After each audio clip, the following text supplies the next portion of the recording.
If you can hear me, I beg your pardon. I heard someone say something. Just said good Okay, morning. No, my system automatically started to record. Sorry, my apologies. that's okay. And thank you for the reminder. Well, yes, we're recording. So, and I have to say thank you to my colleagues. I have a feeling either Mark or Javed started the recording for me because I usually forget to. So this morning, even as others continue to join us, we want to say thank you for joining us. We have a lot planned for you this morning by way of activity, but we're keeping it simple. We're keeping it simple, but we always try our best to make our webinars as interactive as possible. Uh, in our in-house this morning, we have with us my director, Dr. Leroy Hill. We have our research assistant, Mr. Mark Garcia. And let me not forget, Dr. Paula Marcel is also on board with us, faculty development specialist.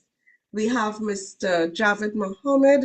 He deals with e-learning. He's our e-learning support specialist, and some others may join as we go along. So, how is everyone this morning? In the chat, just very quickly write one word to say how your morning has been so far for you. While we give the others a minute again, some more persons are still joining, and let's do that. You can unmute and say something brief. You will be doing a lot of chatting in today's session in the chat, the Zoom chat. We won't be doing too much on mic chatting because you will be doing a lot of chatting in your breakout room sessions. There are just two of them. And when we come back together in a plenary group setting to talk about what was discussed or worked on in your breakout rooms. Those of you who know me will know that this is not my usual voice. I'm now getting over a nasty attack of whatever flu is circulating now. So please bear with me. I hope it is not assailing your ears, your sense of hearing by my being so croaky. I will sip some tea in between to help alleviate the raspiness in my voice. But hopefully it is clear enough for for us to proceed for the duration of today's session. So I'm seeing we have Ambika trying to meet planned objectives. We all are. We have Melissa, productive, nice. Good morning, Bhupendra. Good morning, Hebron. And those of you who are familiar with me would also know that I use first name basis in the webinars that I facilitate. I hope that is okay with everyone so to do. You did hear me mention that the session is being recorded, so take note of that as well. Yes, we're all very busy. Peter, Simon, busy. But even though you're busy, we're very grateful that you have taken time out of your busy schedule to join us because we understand as educators in the higher education context that continuous professional development is of paramount importance. Equally important is today's focus on aligning learning outcomes with instructional activities. Now, before we move further, this is something that our director, Dr. Hill, has mandated us to include in all of our workshops moving forward. And this is the campus educational philosophy. Here at the St. Augustine campus, the philosophy says that we are all focused on creating a learning community and nurturing the emancipation of the human spirit through. And note those that I highlighted because in preparing the materials, the content for this session this morning, I looked at those that were highlighted, are highlighted in particular, and tried as much as possible to structure the content so that these lofty ideals are addressed. So, active and inclusive learning environment, that's what we are all about as far as promoting excellence in teaching and learning is concerned. A culture of inquiry, equity, and justice, a culturally and socially responsive pedagogy, an eclectic and socially relevant research culture, an integrated curriculum with opportunities for creativity, innovation, and entrepreneurship, authentic and engaging learning and assessment methods, and informed feedback on teaching and learning. And as we move along, we will all be speaking to some of these things, even as we focus on alignment. So, aligning learning outcomes with instructional activities. I would like one or two persons to unmute your mics and very briefly tell me what comes to mind when you look at this image.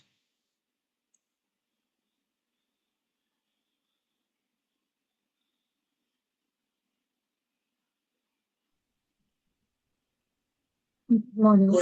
Yes, please go ahead. If you see me looking Okay. to the side, I'm with two screens. Okay. So from the image, the first thing pops into my head would be innovation. Innovation, yes. I'm trying to see who is speaking right now. Adele. Ah, Adele, thank you. Yes, I'm seeing that. Yes, Adele. Innovation. Beautiful. Thank you. Let's have two more comments, please. What comes to mind when you look at this image? Hi, good morning. Bhupendra here. Are you hearing me? Yes, So, Bhupendra, thank to you. my mind, to my, I guess, engineering mindset, I would say uh, some type of engineering work and collaboration is happening. Engineering work and collaboration. Beautiful. So we have innovation, engineering work and collaboration. And if I were to ask you to expand a little on what is meant by engineering work, what are some of the key principles that engineers observe in their work? I would say design, something like the design process. The design process, yes. Can you tell me very quickly, tell us what you mean when you talk about the design process? What goes into design in engineering? So first, you would have some type of metric development to identify what are the key metrics, functions. You then have some type of uh, concept development, and uh, from there you could get some type of final design. Final design. And does that final design have anything to do with alignment, the principle of alignment? I think it does, in my opinion. It does. Okay. Thank you so much for sharing that. One more person before we move on. Thank you. Some remember the keywords that our colleagues are mentioning: design. We're thinking in terms of innovation, structure. Anyone else? One more person. Technology in its glee in planning. Thanks, Hebron. Problem solving, aligning ideas. I'm checking the chat. Foundation, beautiful. Some excellent responses there in the chat. So let's move on. Thank you, colleagues. So in this session, we are being very specific. Upon completion of this webinar, you'll be able to do four things. One, articulate the background and the importance of aligning learning outcomes to instructional activities. Identify the principles of constructive alignment. Examine strategies for effectively aligning learning outcomes to instructional activities, and align learning outcomes to instructional activities using specific criteria. Let's chat for a little bit. How much do we know about aligning learning outcomes to instructional activities? What are learning outcomes? What do we already know? What are instructional activities? How do we define them? How do we operationalize them? And what do we mean when we use the term alignment in relation to teaching and learning?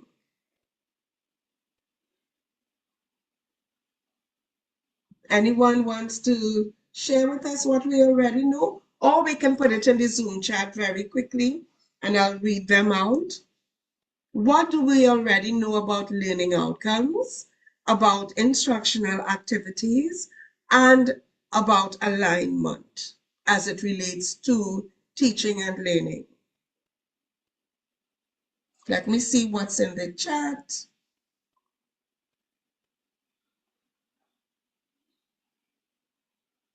All right, perhaps I could weigh in while you're checking the charts.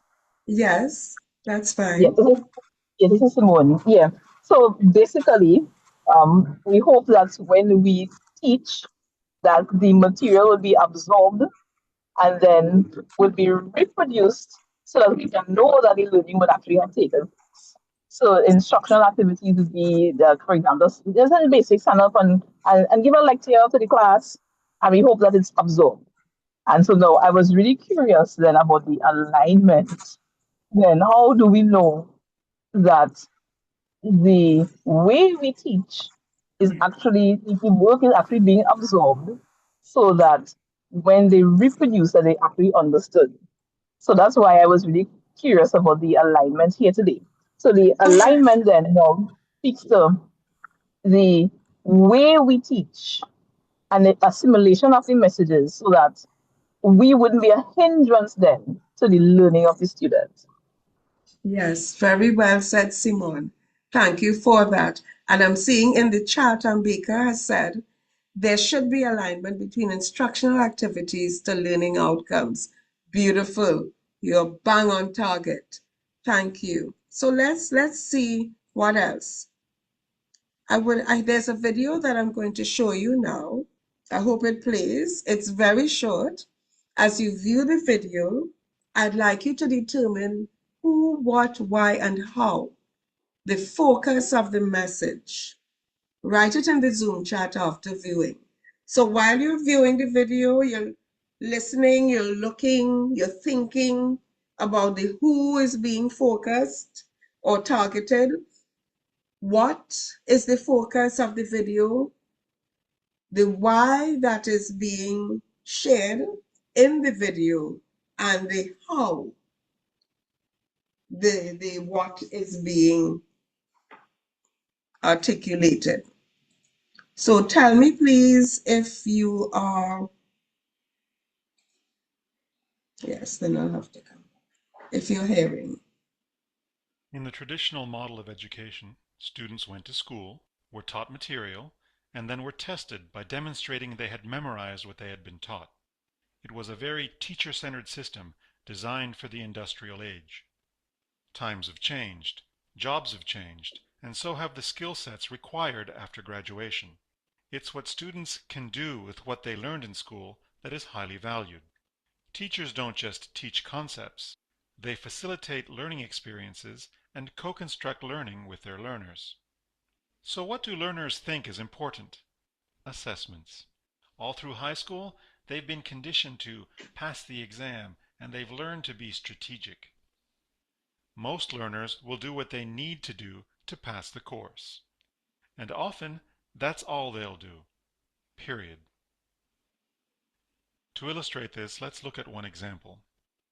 A lecturer wants his learners to be able to think critically about his subject, but test them with a multiple choice exam that only requires them to memorize definitions. Guess what students will do? They'll memorize definitions, and they'll pass. Will they be able to think critically to the lecturer's satisfaction? Maybe, maybe not. It probably won't matter to the learners because they won't need to be good critical thinkers to pass the test.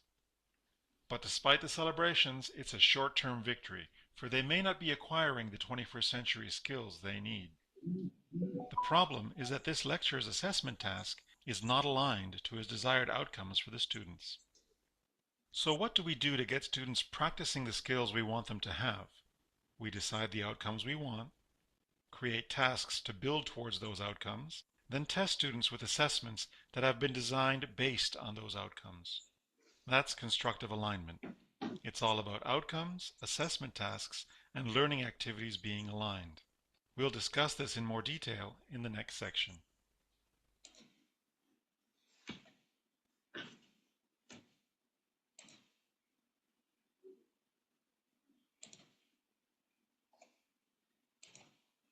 So getting right back now, we're moving on. In the traditional model of education, I just have to get back into the presentation.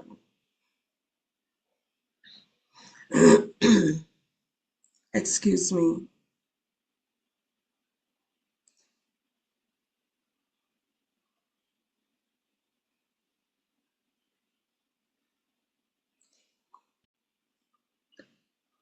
I'll just share it again.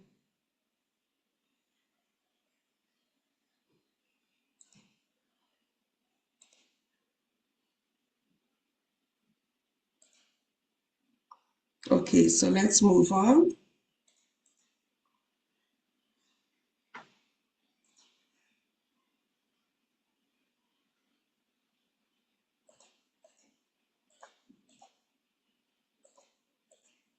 Okay, tell me if you're seeing now.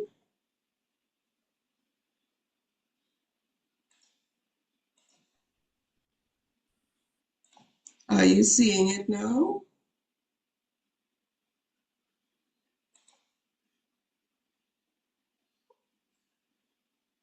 Are you seeing the presentation again? Yeah, we're seeing the presenter view though. Oh, okay. Right, good. So are you seeing the presentation again? Yes. All right, thanks for that. All right, so moving on. So let's check the chat now and see what you have written. The what? Let me see, the who? Educators, learners, leaders, stakeholders. The what? Learning outcomes, including instructional activities, example lectures. That's interesting. The why? To engage learners with the learning materials. Any other comments? Now, folks, colleagues, when we ask you to chat, to write in the chat, we mean everybody writing simultaneously. I would really appreciate that, okay? Thank you, Adele. Thank you, Ambika. So Ambika and Adele, thank you. Do we have one or two more persons? You can unmute your mic quickly. Anyone wants to speak to the why before we move on?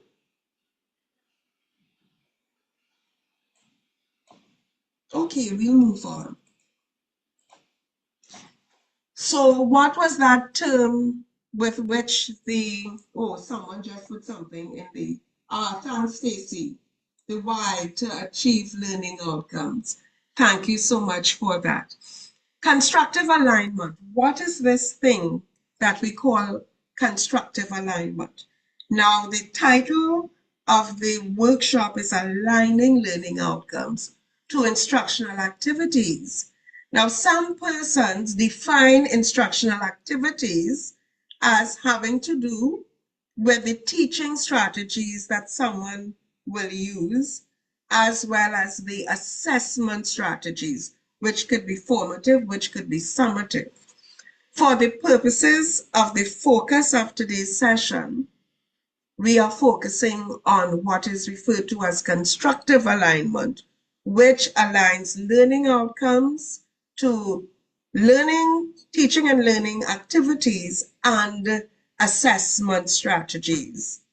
So that constructive alignment is a teaching and curriculum design theory developed primarily by Biggs, an Australian educational psychologist.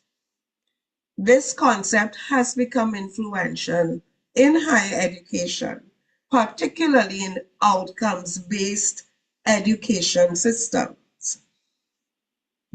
Do we have an outcomes-based system for teaching and learning here at the UB? Let me hear one or two comments. What do you think? And you have to say why you say what you say, very briefly. Do we focus on this here at the UB, St. Augustine? Who'll be the next brave soul? Hi, this is Peter here. Hi, Peter. Thank you. Yeah, I think the system does have a way to record the outcomes, because when you're designing your course, there's a section where you have to actually identify all of the learning outcomes, and then you start from there, and then after you fill out the rest of it. So I Thank say you. yes, we do. I couldn't have said it better. Thank you so much for that, Peter.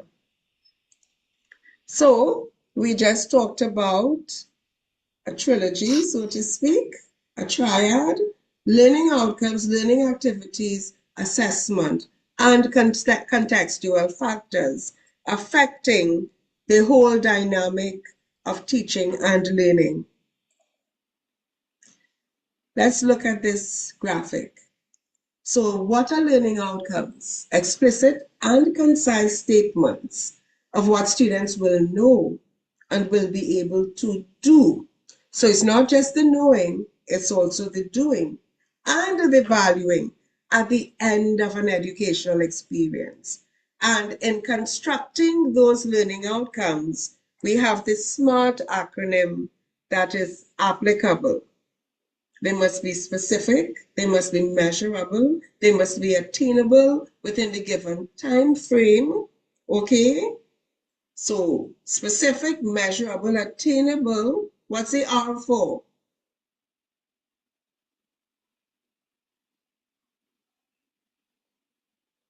And the T.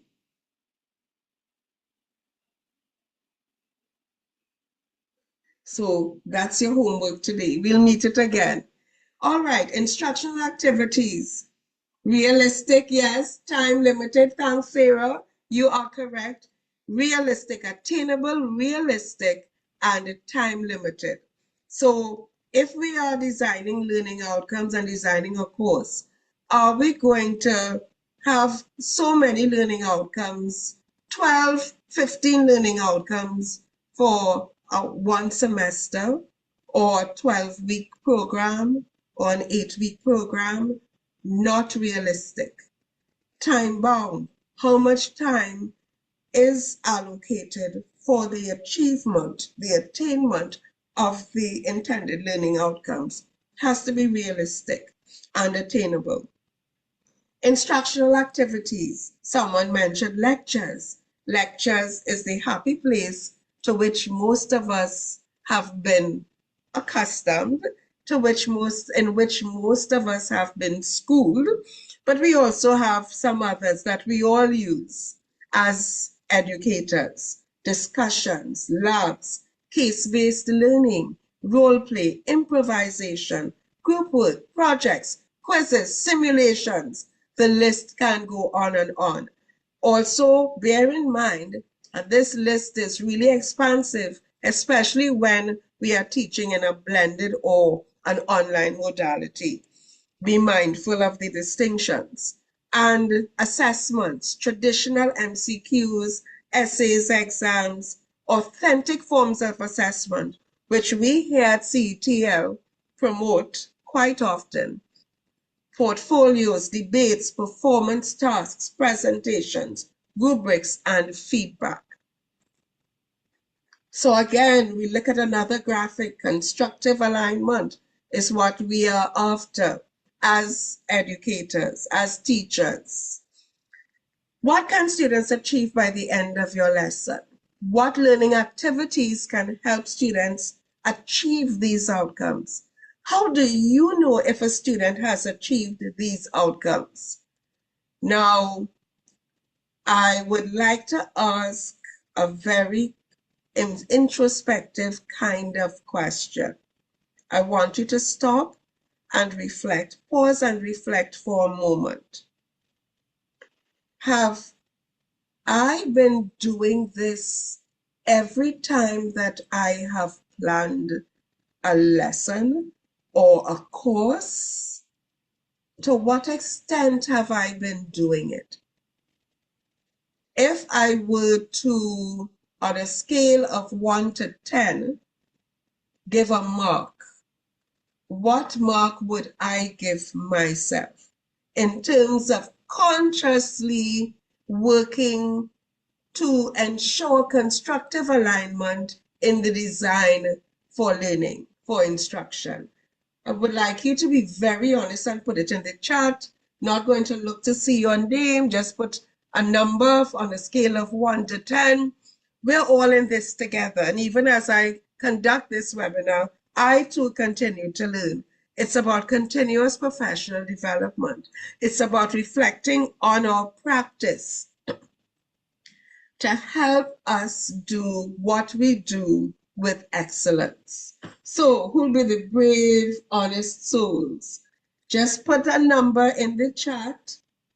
No one will remember what you put. We're all being honest.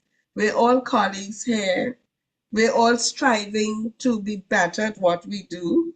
So, I'm seeing a brave soul. Okay, nice. 6, 7, 8. Beautiful. So we have people doing it already. And when you come to talk to the whole group, and in your breakout room groups, we can get a deeper sense of how you have been doing this. Nice. Thanks, Hebron, for that. Many times, yeah, we forget assessment. Yes, I know what you mean. Yes, I'm still learning myself. That's why we continually ask for feedback. When we ask you to complete the evaluation forms and to have your students complete the CERs, etc., and maybe nearer the end, let's hope we can manage our time well.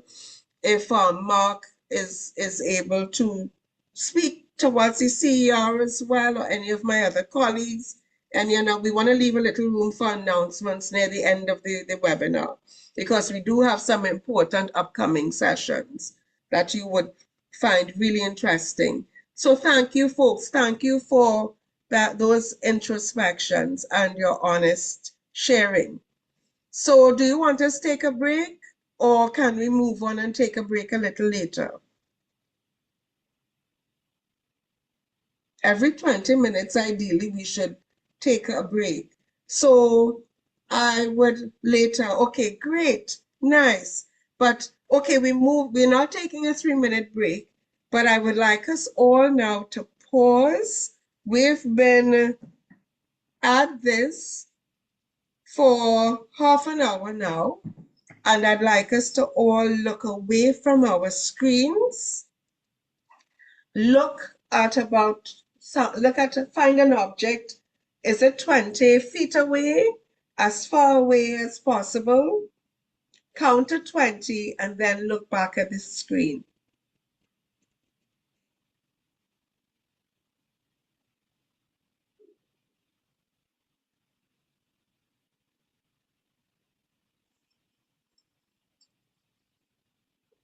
Okay, great. So we gave our eyes a rest.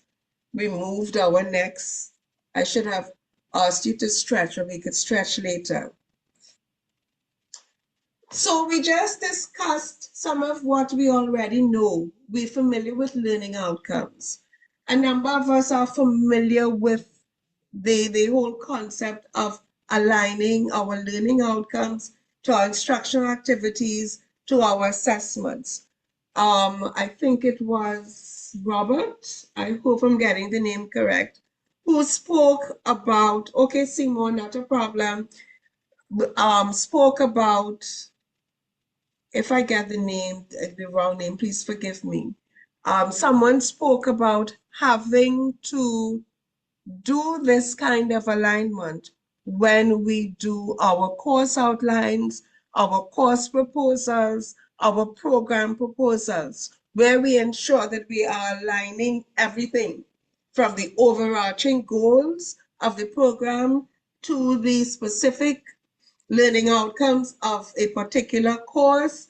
And inside of that course, we ensure that we are aligning our teaching strategies and the assessments. We're going to see some more as we go along. What are some practical ways to ensure that we are aligned? Keep in mind that image of the engineers planning and everything is in alignment. So, why all of this talk about alignment? Why all this concern about constructive alignment? I know my content. I'm a subject matter expert in this field. The students just need to hear me spout from my fount of content knowledge. Is that sufficient for excellence in teaching and learning? As important as that is, what more is required? So Biggs was influenced. Let's look a little bit at the background very quickly. Not going to delve in at length to theory. Biggs was influenced by constructivist theories. I align my practice to constructivism and creative practice. So constructivist theories of learning that we were, excuse me, that we were given by Piaget and Vygotsky, for example. What did these theories emphasize? That learners actively construct their own understanding and knowledge of the world through experience and reflecting on those experiences. People like John Dewey comes to mind, okay? Reflection.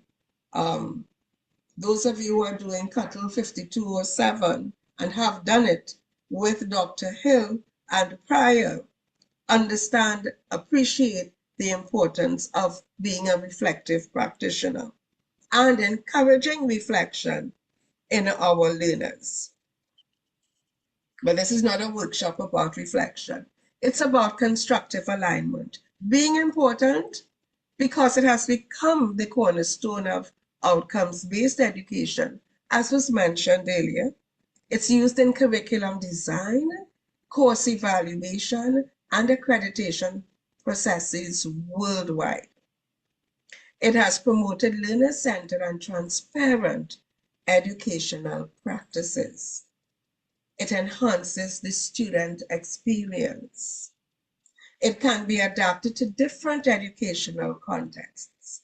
It is an iterative process that facilitates refinement of learning outcomes, teaching, learning, and assessment strategies, and reflection. And you will see some repetition for the sake of reinforcement as we go along. Alignment is key to effective teaching and learning. It's based on well-established educational theories. It is supported by empirical research. And we as academics appreciate the importance of empirical research and data undergirding what we do. Constructive alignment is also important because it enhances both teaching quality and student success. This has serious implications. You check out the university's strategic plan, you will see, you can infer these things. So I went to Google Scholar to see what Google Scholar had to say.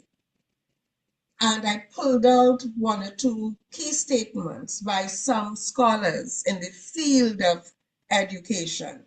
So Ali said constructive alignment is considered a key element in education. That was in 2018. It's still current. The constructive alignment of course learning outcomes, assessment, and teaching and learning activities is a critical aspect of course and program design and a key indicator of the quality of a program. A key indicator of the quality of a program. So that when proposals are being drafted and being reviewed, this aspect of the proposal carries a tremendous amount of weight because it contributes to student success, effective teaching. Ineffectiveness in constructive alignment designing implies that students do not have enough opportunities to engage in achieving competency as desired in the statement of the learning outcome. It means we are essentially shooting blanks in a game of hit and miss.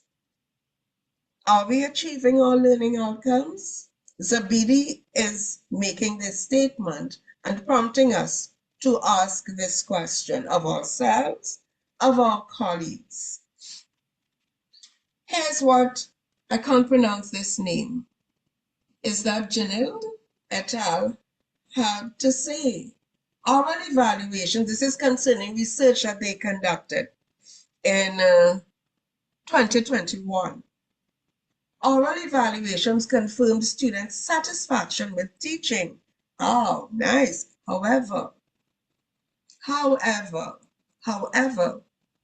failure rates have been an issue for years and was a concern to the professors who were wondering why we teaching the people real good, we working real hard, we preparing our lessons, we giving them course outlines, we giving them endless resources, we're supporting them, we're doing one-on-one conferences, we're doing endless tutorials.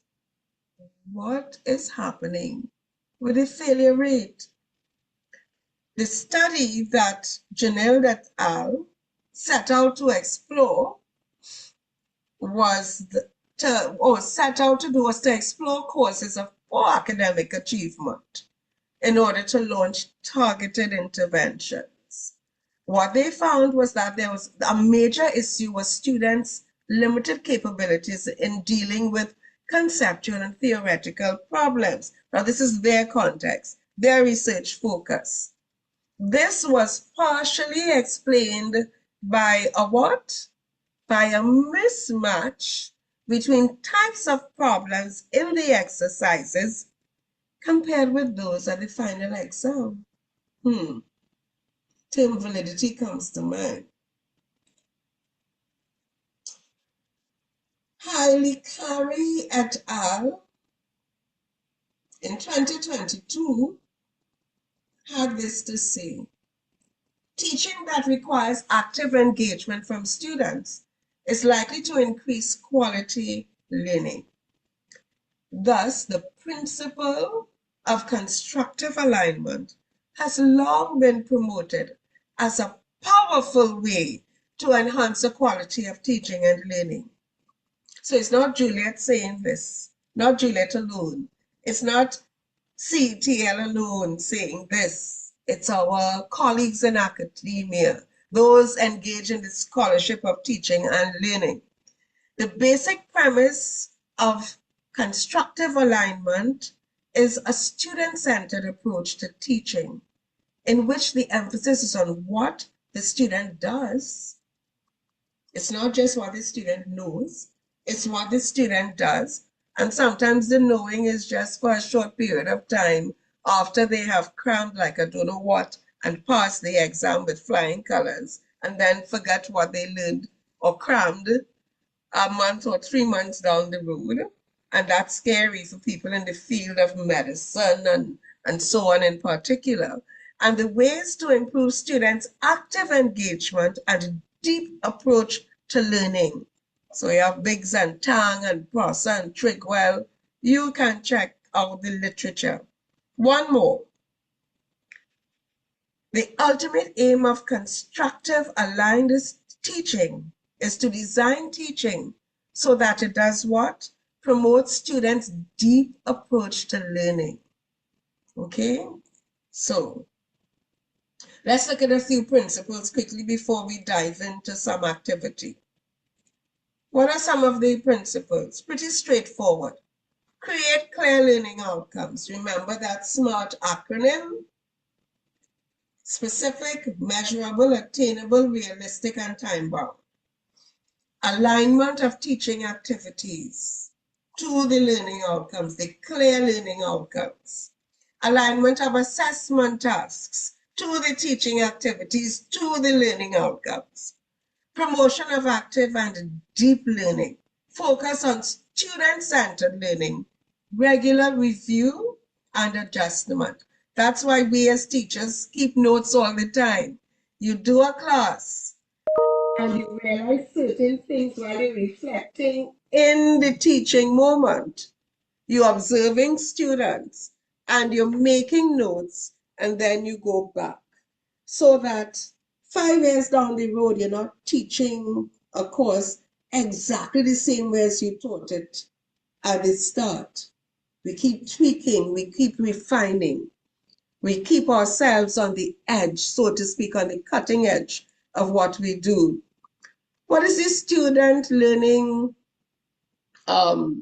outcomes process involve? Developing the outcomes, determining a plan to assessing what students learned, analyzing and interpreting the data, using the data to improve learning. So students construct meaning through relevant learning activities. That is, meaning is not something imparted or transmitted from teacher to learner, but it's something learners have to create for themselves. Teaching is simply a catalyst for learning. How can we catalyze optimal learning? Through constructive alignment in our design for learning. Adele is making a really good point here, taking notes, especially those questions asked by students to ensure learning materials are clearer. Beautiful. Yes. Thank you, Adele, for that. So each instructional assessment activity should do what? Help learners meet the overall goals of the instruction or the teaching or the instructional event, whatever term you prefer to use, and master the learning outcomes. So let's play. Are we too old to play? The child is father of the man. We all love a game. We all love a game. Let's play. Look at the instructions. Match the concept or term on the left with its correct definition or example on the right. So there are just 6 of them. I would like you to put the number of the concept on the left with the matched letter on the right. You're all brilliant, competent readers and learners and academics. So we could just take maybe 2 minutes to do this, or some of you might be finished already. Put your responses in the chat. We'll go one by one, work it out, and then we will deal with each one at a time, and you'll put what letter you selected for each of the items 1 to 6. So look at it, take 1 more minute, work it out, and then together you will share with us in the chat which one you thought it was, and then we'll see if you got 6 out of 6, which I think everyone will get. So 1 minute. I should have found a timer next time. So let me put on my timer here. 1 minute. It's more like 50 seconds now.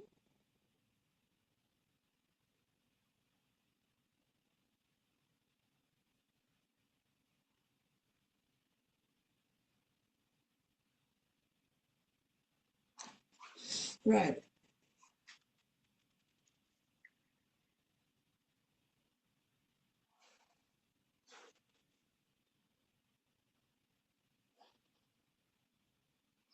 You have about 30 seconds remaining.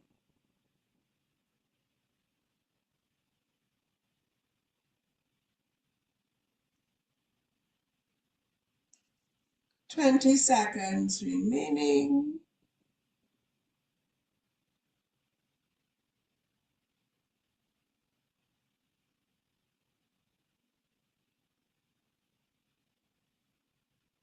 Five, four, three, two, one. Right, good. Now, in the chat, number one. One matches with which statement on the right? Put in the chat, everybody, quickly please. Which one did you select? C. Okay, right. I think everybody is saying C. Good. Two. Which letter, which statement matches two? Teaching and learning activity. What did you select? Okay. Everybody's saying A. One person says D. We'll see. Good. Three. Which one did you select? Assessment strategy.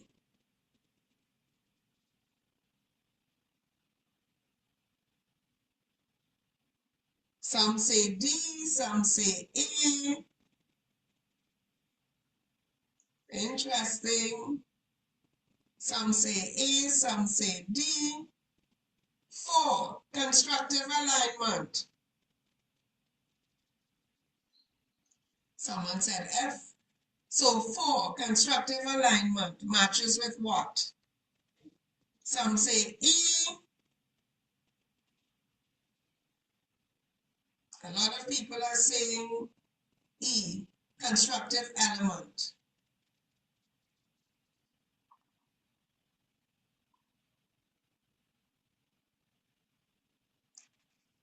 Five, alignment. What letter is the match? What statement? Many are saying, some say E, some say F. The alignment element. And six, for alignment. Which letter? Everyone is saying B.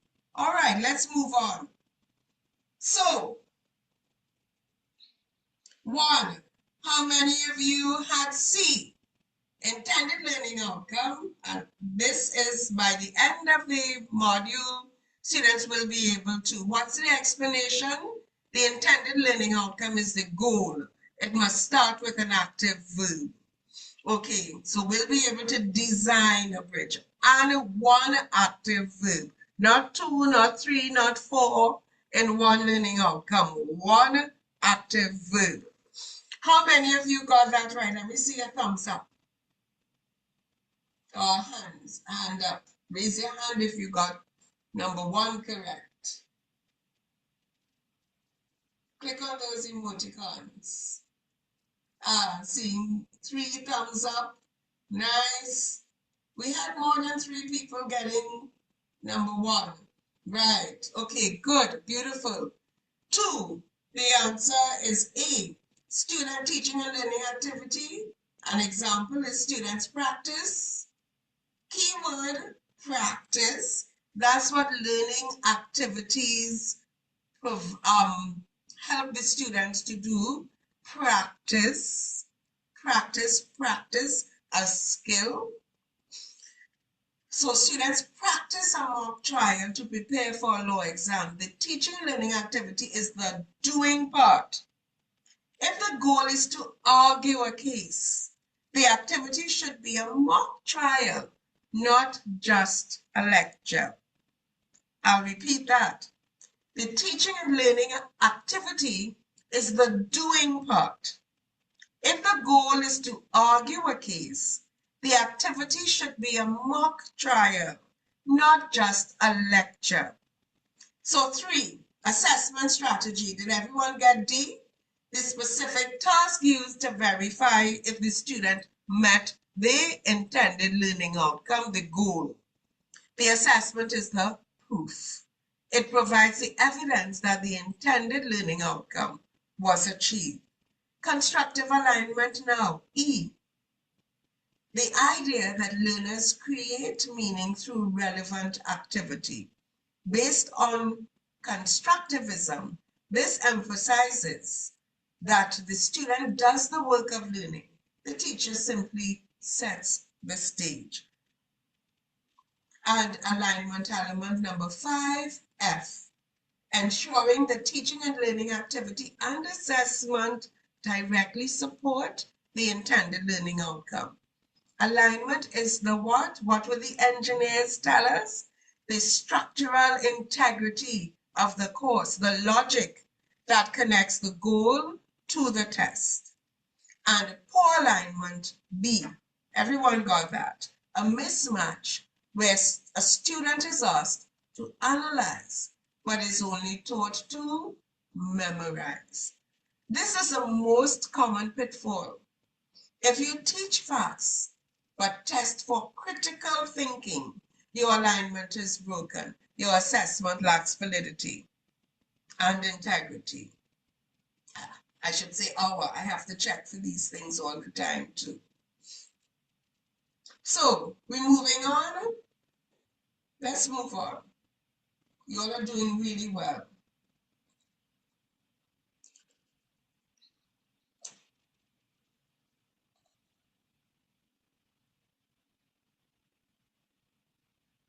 Right. So this is just another graphic again that I got from AI. Was it ChatGPT or some other AI that couldn't spell well? And I'm hearing a friend was just telling me yesterday that he asked ChatGPT something about ice cream and got some weird things being thrown at him until eventually ChatGPT apologized for sending him a really nasty message and telling him, you want me to do XYZ, but you only so low. And then he got an apology from ChatGPT. It was creepy. So we always have to double check whatever AI turns up. And then they say garbage in, garbage out. All right. Dr. Hill has spoken at length, has given a lot of guidance. And my other colleagues too, Mark and Javed, about even how we interact with the technology and use it efficiently and effectively. Now, so ignore the spelling errors. All right, that wasn't my fault, and I didn't have time to redo this graphic. I'm not a graphic artist. But just know intended learning outcomes. What should students be able to know and do? Be reinforcing the concepts here. We see here use action verbs. For example, explain, analyze, create. Higher order and Bloom's taxonomy. That does not mean to say that the lower level cognitive verbs are not of value. They're foundational, but we aim to get our students thinking higher order level. And specific, measurable, achievable, not achievement, time bound, smart. AI left out the realistic part. For example, students will be able to analyze primary source documents. What are the teaching and learning activities aligned to this intended learning outcome? How will students achieve? Engage the student with the content, facilitate practice, and feedback. An example, class discussion of historical texts, guided analysis worksheet, group presentations. What are the students supposed to achieve? They're supposed to be able to analyze primary source documents. So our historical texts, primary sources, and assessment tasks, TASKs. How will students demonstrate that they are able to analyze primary source documents? An essay comparing two primary sources, oral analyzing of a document. The end game is to ensure coherence between what is intended, how it is taught, and how we assess it. Let's reflect. I'm asking you to write again. Quick write, short responses in the Zoom chat. Choose a course you teach or that you coordinate or support in some way. How do learning activities invite students to do the work related to the outcome? How do assessments invite or fail to invite students to demonstrate what matters? And what signals does the course send about what truly matters? I'm asking us to write in the chat very quickly. Brief moment of reflection. I'm watching the time. We still have a lot to do, but reflection is very important.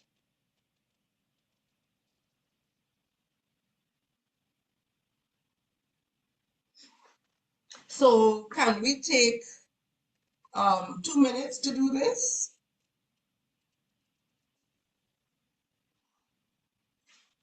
Let's respond to the first one.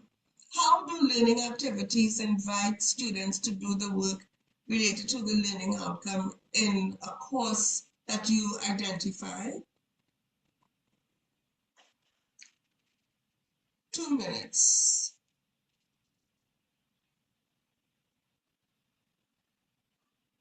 So let's just write in the chat. Thanks, Melissa.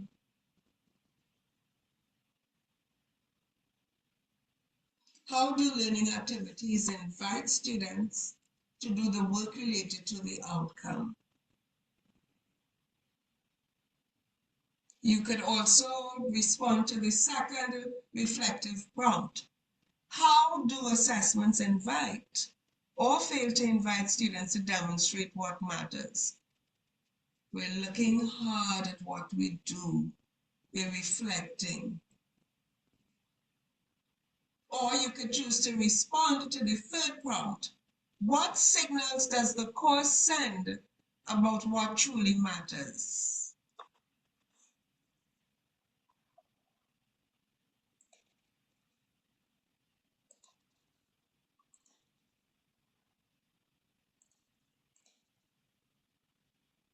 Thank you, Hebron. Thank you, Adele. We can all see each other's contributions. Invite students to the good. It activates the learner's response. Beautiful. Can we have a few more? Any one of these reflective prompts, you can respond to anyone and just write it quickly in the chat before we move on.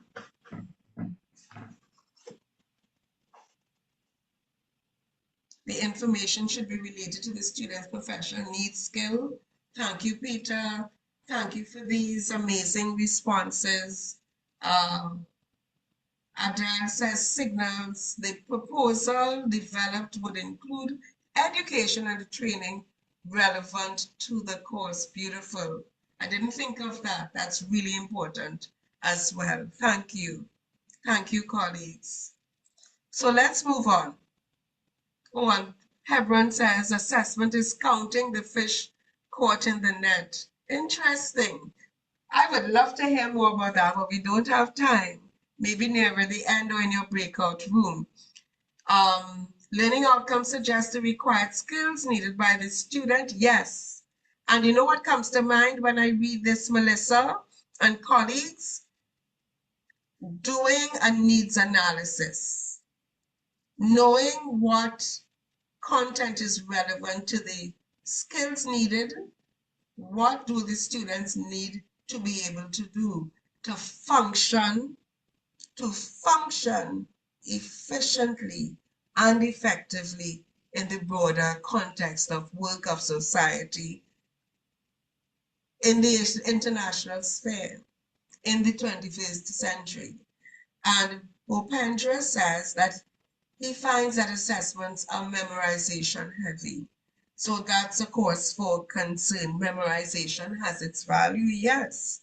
But what level of blooms would that be pointing towards? Just recall, understanding and recall.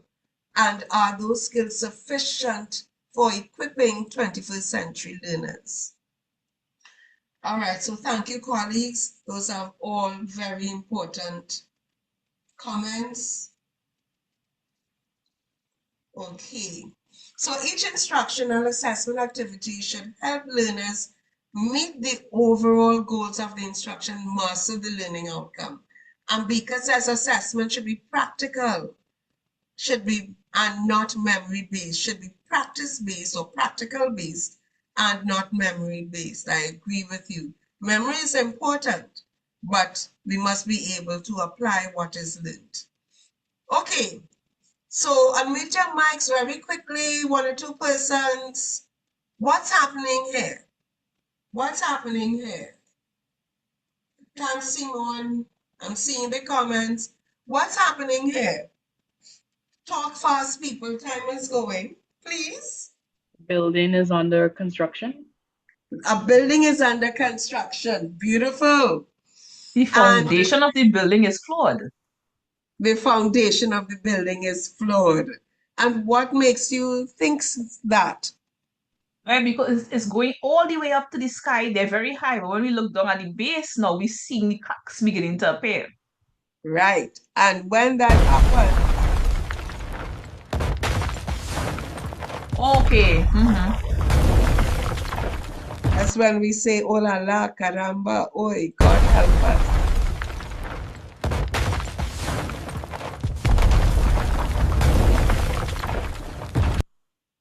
Right. So,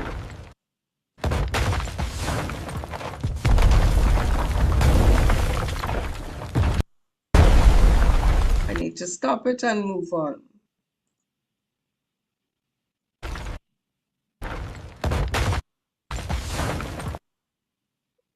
I always have trouble with these videos. I have to find out how to make these, so I'm gonna have to stop sharing and reshare. All right. Let me advance the slide and continue. Right. Right. Are you seeing? Yes. Okay, great. So, consequences of misalignment in design for instruction. We just saw an example of consequences of poor alignment in physical construction. All right? We know what that means. We've seen walls collapse, leaning walls. All right? Errors in construction. The materials that provided the foundation were not what they should have been. The way in which the bricks were laid and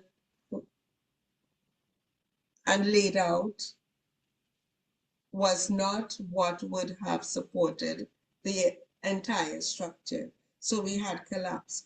What are some of the possible consequences of misalignment in design for instruction? I'll move on and tell me if you agree, yes or no. Structural failure. In physical construction, some of the dangers of misalignment are structural failure, reduced load-bearing capacity, material stress and fatigue, safety hazards to occupants and workers, costly repairs and maintenance.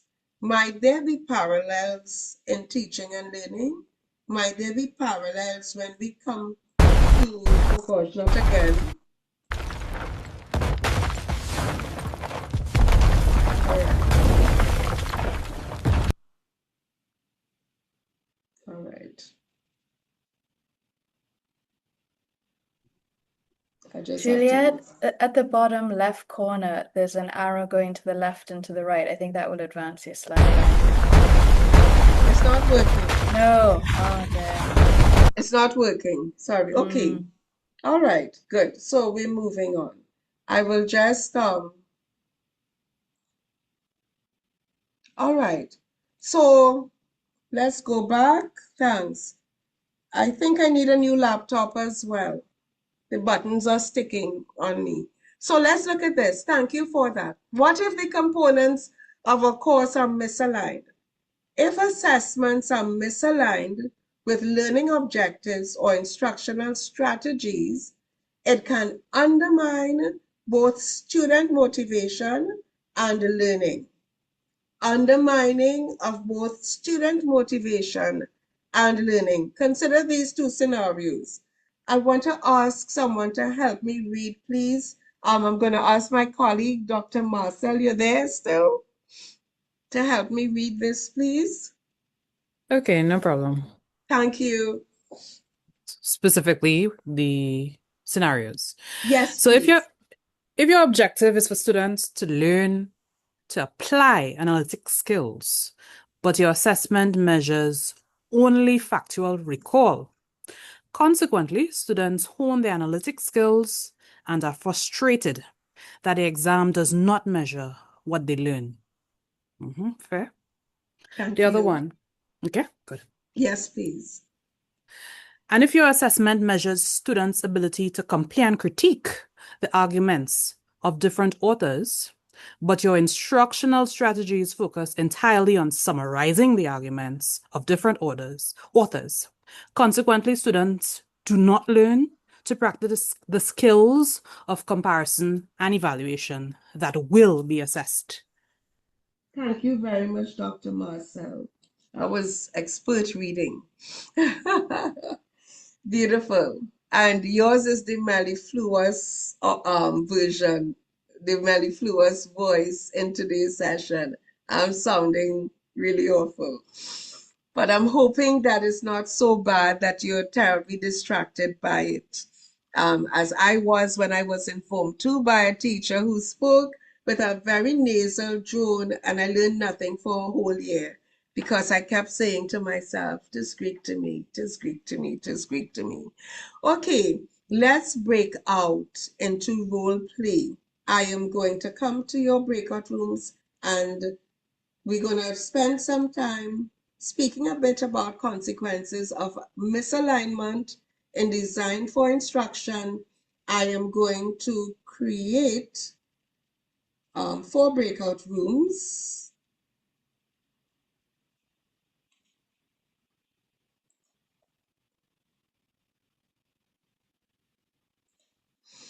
And I'm assigning manually.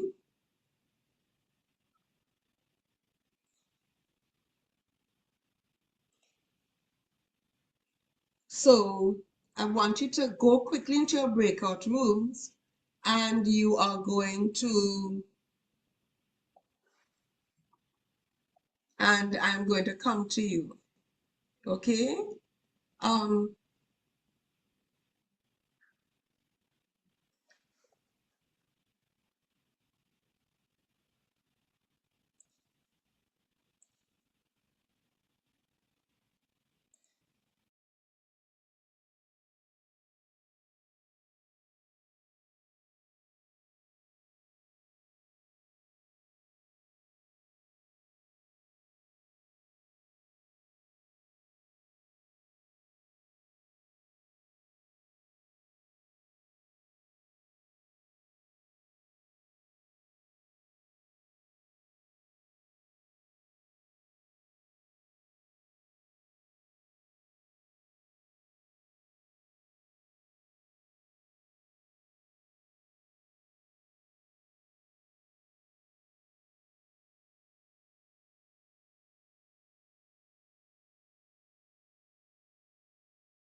and having quite some fun.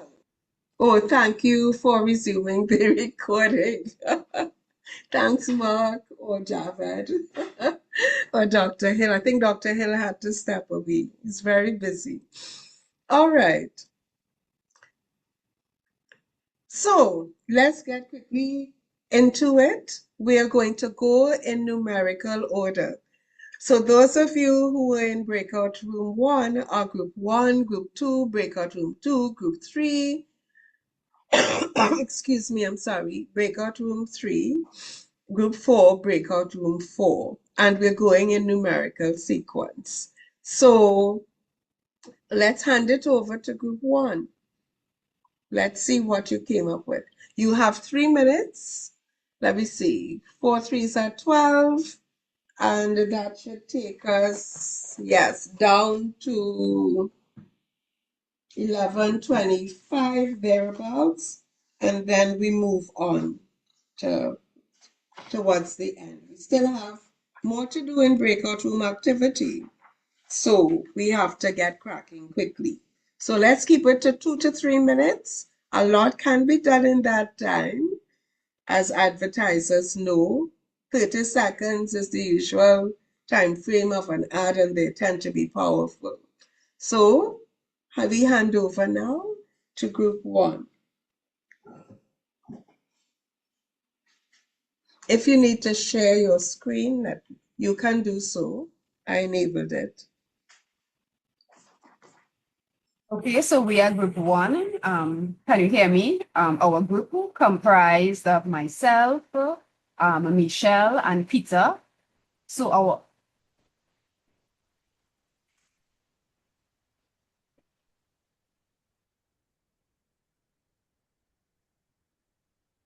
You're We're not muted, Dr. hearing. Jones. Dr. Jones.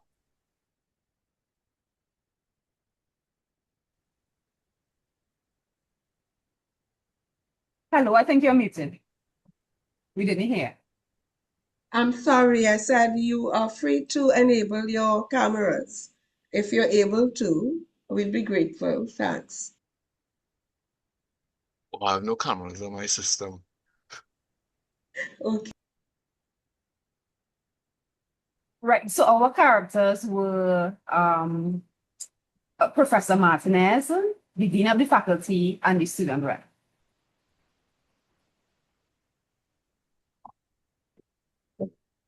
Okay, we'll start. We were supposed to do a dramatic dialogue, so we don't know how dramatic, what that really meant, but we will try. So I am the dean, and I'm meeting first with the student rep, Miss Atwell. So Miss Atwell, good morning, and thank you for coming. But please go ahead and share your concerns. Hi, good morning. So my fellow student colleagues came to me complaining about Professor Martinez and the assessment which they had. They did poorly in the assessment, and they believed it was Professor Martinez's fault. He brought topics that they were not prepared for in the examination. So we'd like to address that today. Thank you, Ms. Atwell. I will meet with Professor, and we will get back to you. So this is the meeting now with Professor Martinez. Good morning, Professor Martinez, and thank you for coming to this meeting. We have received several complaints from the students about the course that you would have taught. Apparently, the marks were very bad, and this is not in alignment with what would have taken place during all of the midterm assessments. Would you like to share with me what happened? Yes, Dean, good morning. Well, I thought I had the class as normal. I would have prepared all of the students, and we would have had dialogue and a lot of questions in it.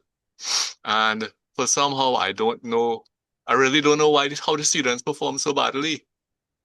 I gave them the multiple choice evaluation, and I thought it was pretty easy and doable, and they still did not perform. It's kind of frustrating to me. Can you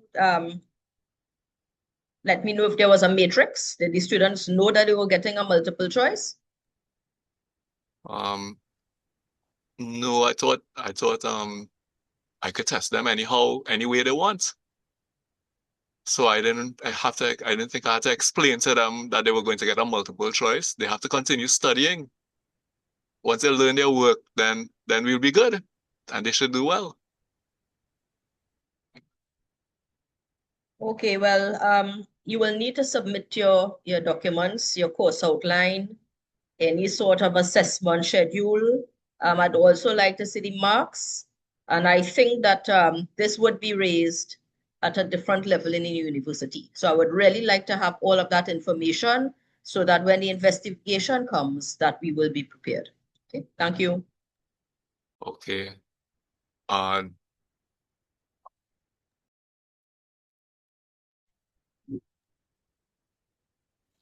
That's all right. it. Yeah, I guess that's it. Oh, thank you. Let's show some appreciation.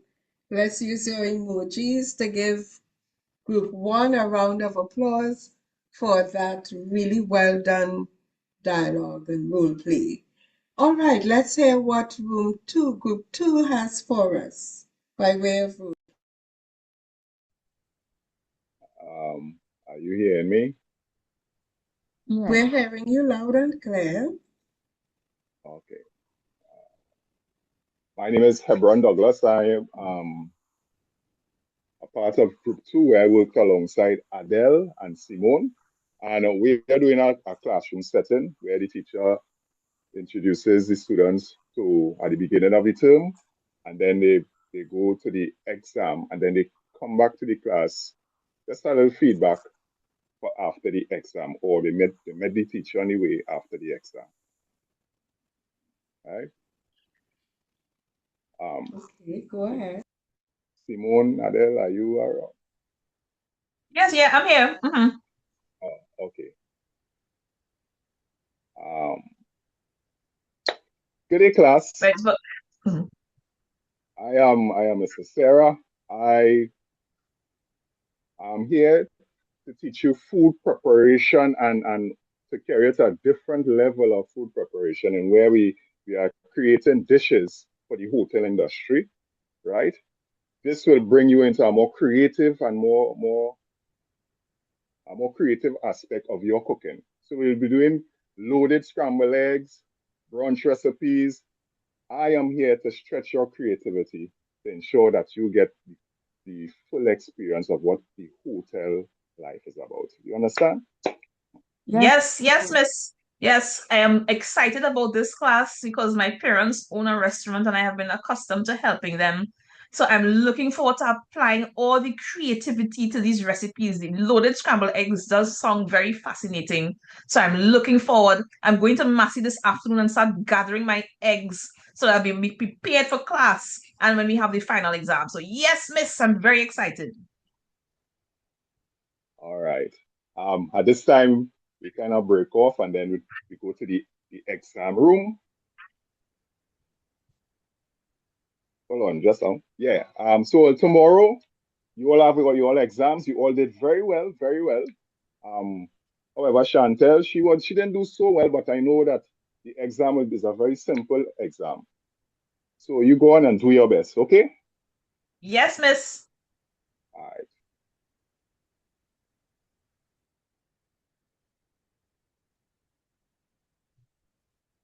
So now we're at the stage where we are in the exam room.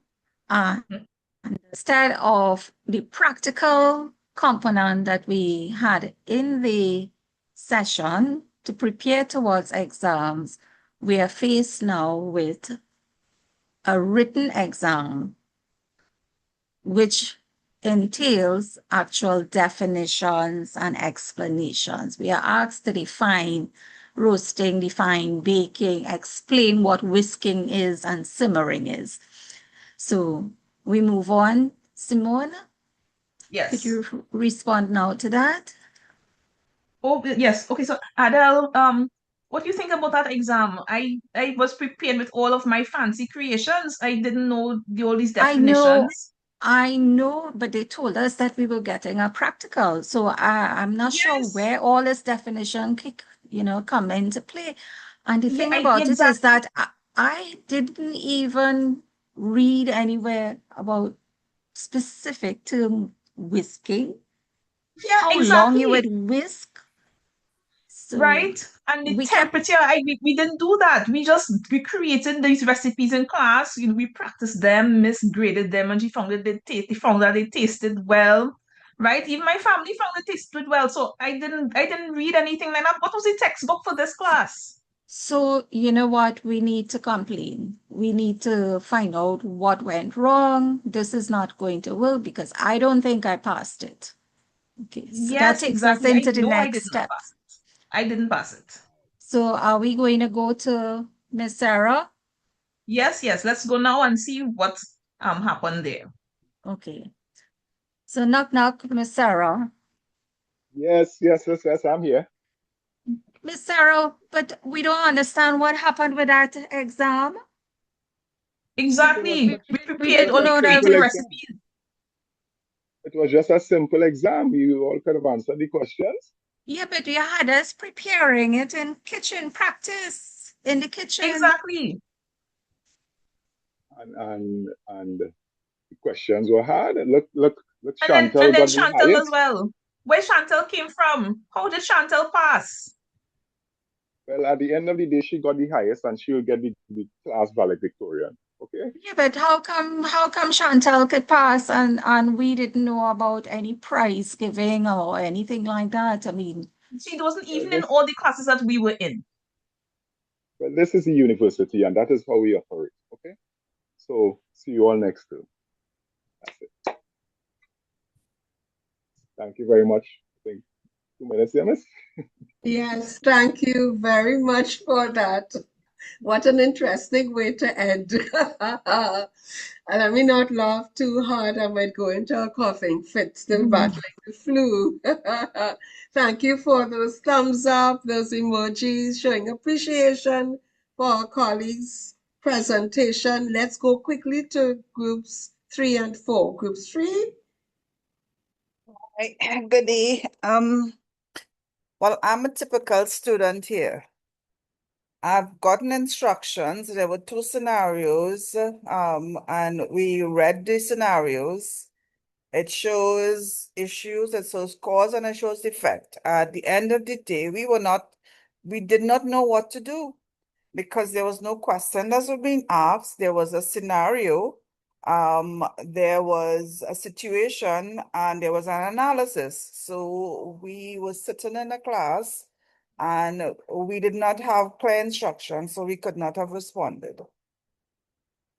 So we basically has no response other than to say that instructions should be clear and specific. I'm not sure if that's the answer you're looking for. But honestly, yes.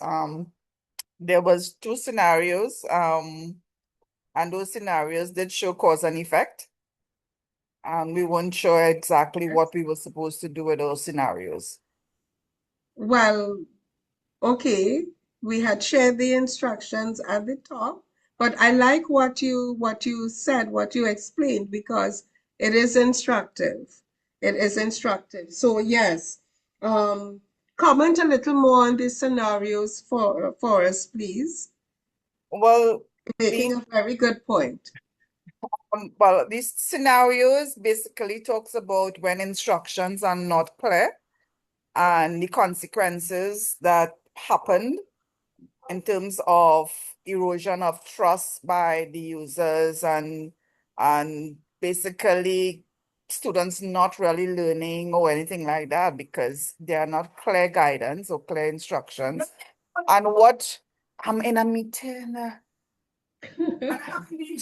Jesus Christ. Don't worry for the meeting. God love Oh, all Jesus, meeting. sorry. I take so long to come here. What do you think, Oh, sir? Jesus, I apologize. Hold on. That's okay. We understand.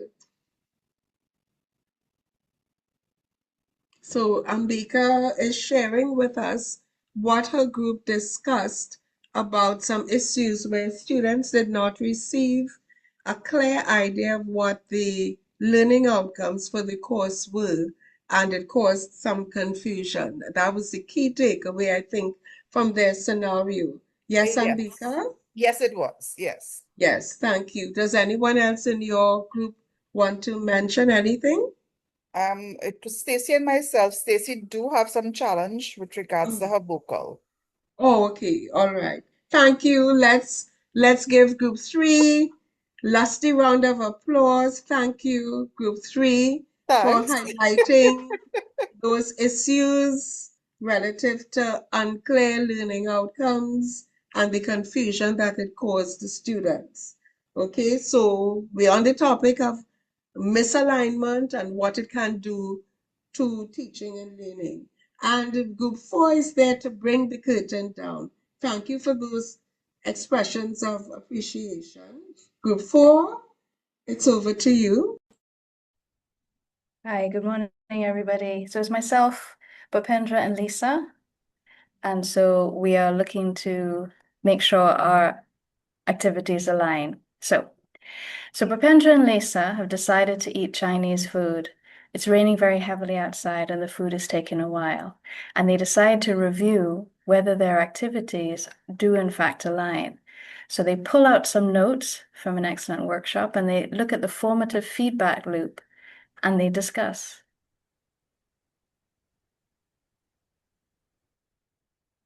Lisa, I think if we really want our students to learn about using the chopsticks, we need to try to give them some type of low stakes assessment, kind of check on them without failing them early on. We need to not break their spirit early on. We need to see and, mold them as we go along with some, very short assessments throughout. I don't know. What's your thoughts on that? Yes, I agree. I think we can use first trying to get them to practice picking up stuff like Palestine, picking up smaller objects, and then eventually we switch to a higher stake assessment, whereby we get them to eat an actual meal in front of us. Yeah, For yeah. I think something like this, we should really talk to our friend Sarah. Sarah is an expert in using this, and I think we trust her. She's our trusted colleague. We should really ask her opinion and see what help we can get from her to kind of bridge that gap, you know.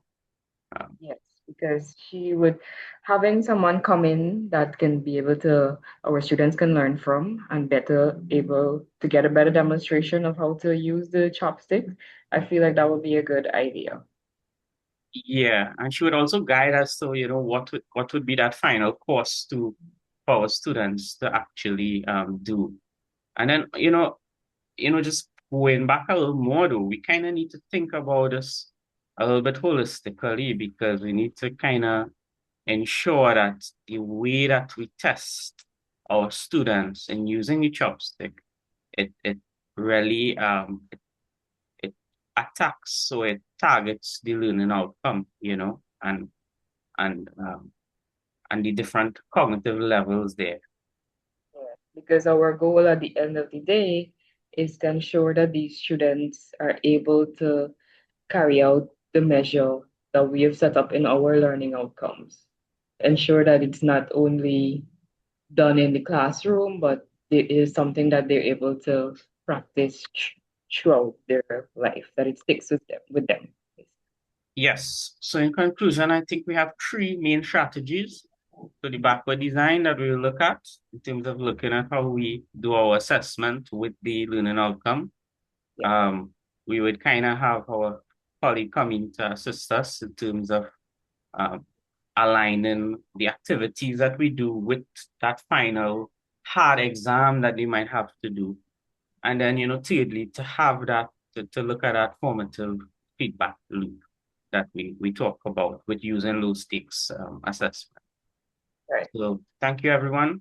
That's it for us. Well, folks, that wasn't racist at all. But I think your learning objectives were great. Thank you so very much. Let's show appreciation for group 4. And group 4, I'd ask you to just do a little more and to summarize what the message that you were presenting very quickly. Well, I guess we used the strategies in this scenario, so the formative feedback loop, and I guess we, using that example that Lisa explained, if a learning objective was effective use of chopsticks, good finger placement, using the low stakes assessment with bits of plasticine, which are easy, and then the high stakes one would be actual food, which is a bit harder. And then Bhupendra talked about the backward design check. Actually, we had thought about if, say, there was a multiple choice and one of the items showed different hand placements in a design, and then they actually have to choose which is the correct one based on the physical practice that they did in the class. We were hoping that that's exactly what it would assess. Beautiful. So what you essentially were highlighting in your role play and your presentation were some strategies for effectively aligning the learning outcomes to the TLEs, to the assessment. And the assessment you had at formative and summative levels as well. Yes? Yep. Yes, yes, definitely. Excellent. Brilliant. So thank you. And that takes us right into our next segment. I'm going to begin sharing the PowerPoint again.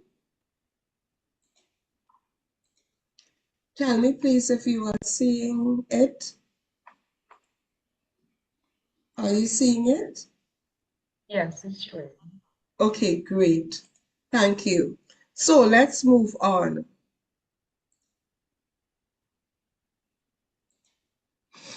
So we looked at this earlier on. A learning outcomes-based approach to student learning is now the norm in determining whether students know and can do what is intended. And Group 4 highlighted that with the example of teaching students how to use the chopsticks and the various strategies, teaching and assessment that they employed. Research shows that student learning is most effective when learning outcomes are clearly understood.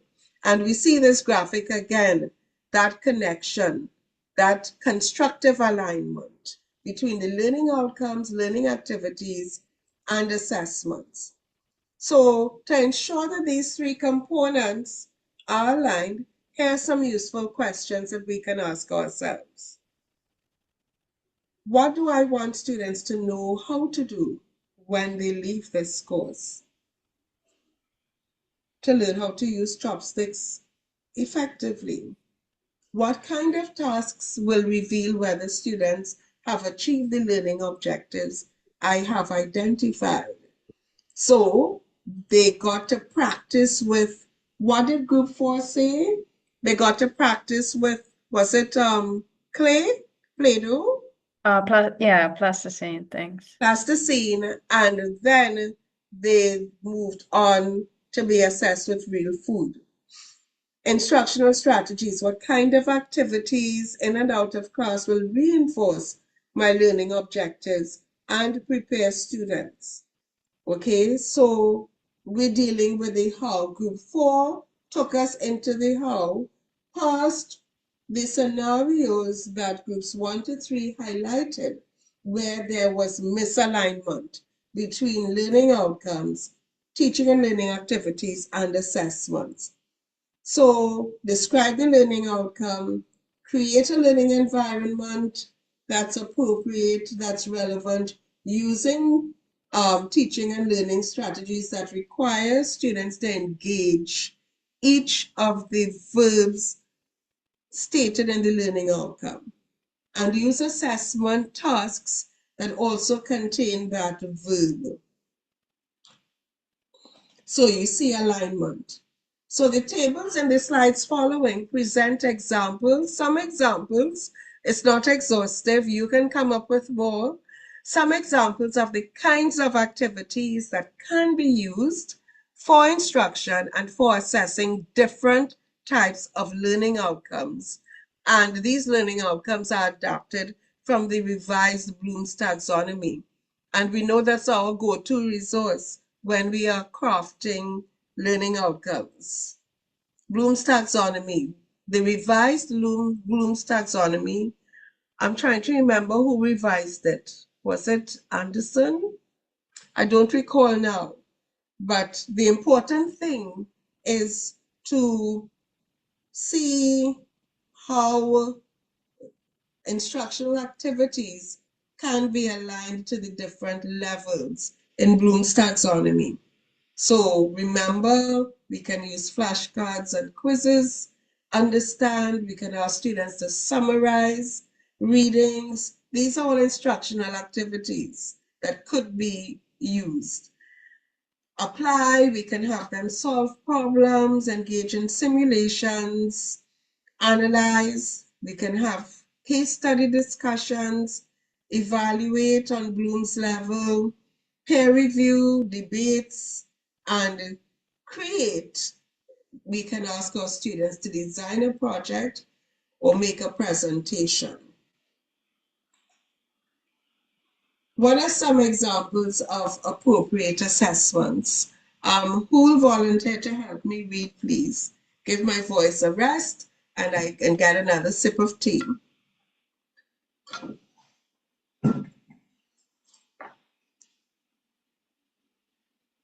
Anyone?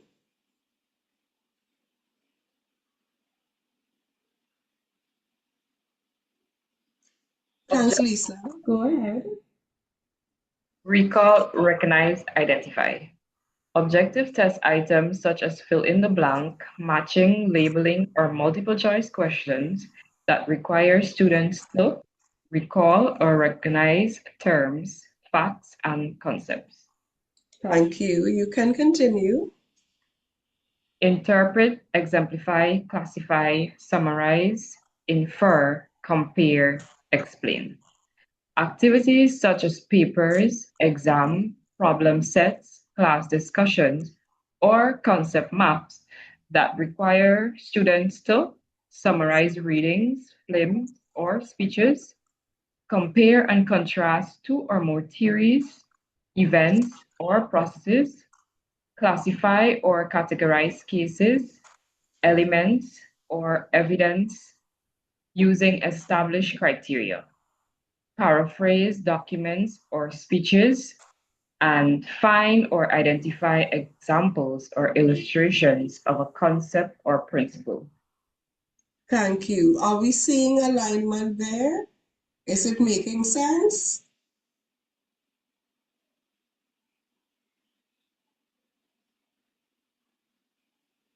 Is it making sense to you? Yes.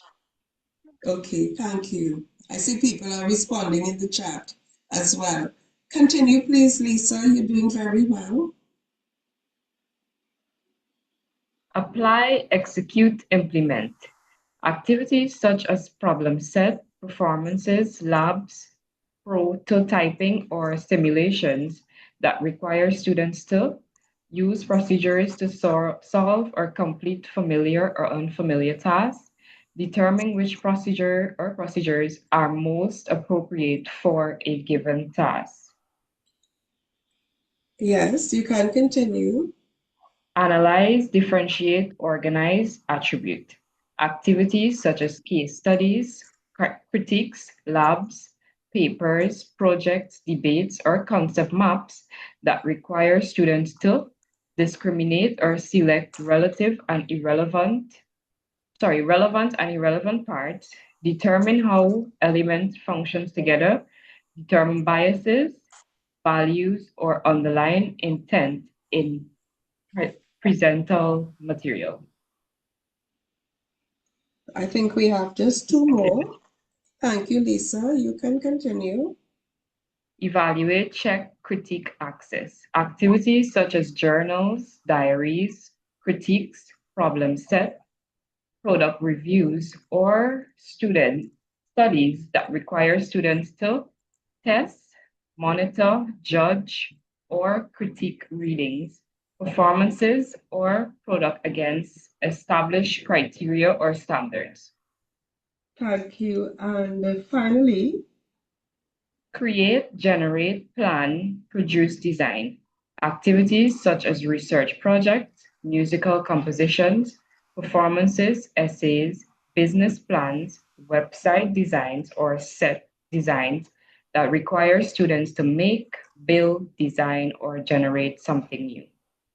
thank you. That was excellent reading. And Simon is asking if we can share the slides. Yes, we can share the slides. I don't know if Charlotte is in. I will find out. All we need are your email addresses, which I think we would have in the system when you registered. If you don't receive it that way, you can send me an email, juliet.jones@ub.edu, and I will share it with you. Or what I could probably do before the workshop is ended is share the link to this presentation. I think I had backed it up as a Google file. So yes, certainly you can share, because we don't have, I don't have a handout with these slides for you, but yes, I will make them available. So moving on, thank you, Lisa, that was excellent reading. So Welcome. thank you. So, practical alignment strategy. Everyone shout alignment, alignment, alignment. Unmute your mics and everyone at the same time shout constructive alignment. After 3, 2, 3. Constructive alignment. Thank you. That was beautiful. All right. So, example learning outcome. Evaluate the credibility of online sources. Instructional activity aligned to that learning outcome. Small group analysis of websites. We saw this earlier.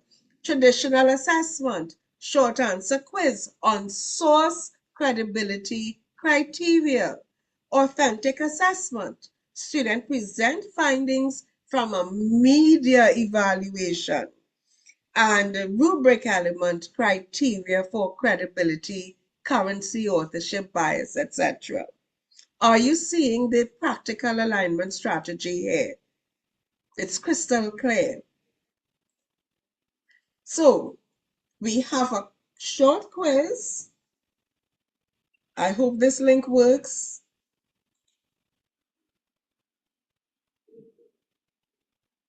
You are writing your response in the chat, and I will click next for you. I didn't share this link with you. We'll just do it as a whole group. Time is going quickly. So, scenario, a biology teacher wants students to be able to compare and contrast plant and animal cells. During class, students watch a lecture and take notes. The final exam consists of multiple choice questions asking students to label parts of a cell diagram. Is this aligned or is it misaligned? Are we seeing alignment between learning outcome, class activities, teaching activities, and the final exam? Put your response in the chat, and I will click what you tell me to click, and we'll see. It's aligned. What else? Anybody else? So let's go with what Lisa says. Anybody else wants to try?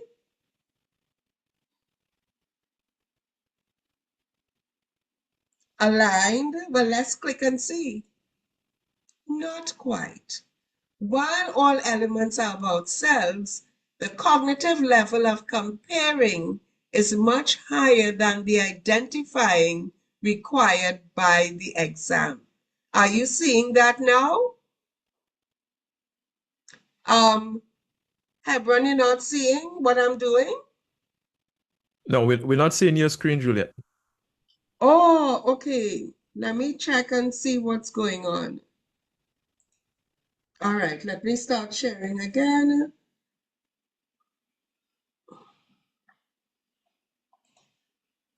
Right, tell me if you're seeing it now. Thanks, Ebra. Are you seeing it now? Yes. Good. So let's start again. Scenario, a biology teacher wants students to be able to compare and contrast plant and animal cells. During class, students watch a lecture and take notes.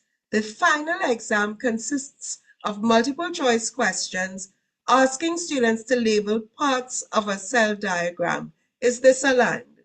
We clicked aligned as the option, but it says not quite. While all elements are about cells, the cognitive level, Bloom's taxonomy there, comparing is much higher than the identifying required by the exam. So it's misaligned. So scenario 2, I think we just have about 10 of these. In a creative writing course, the goal is for students to critique peer work. The teaching and learning activity involves weekly workshops where students read each other's stories and provide structured feedback. The assessment is a portfolio where students submit their critique of 3 pairs. Is this aligned? Write in the chat, aligned or misaligned.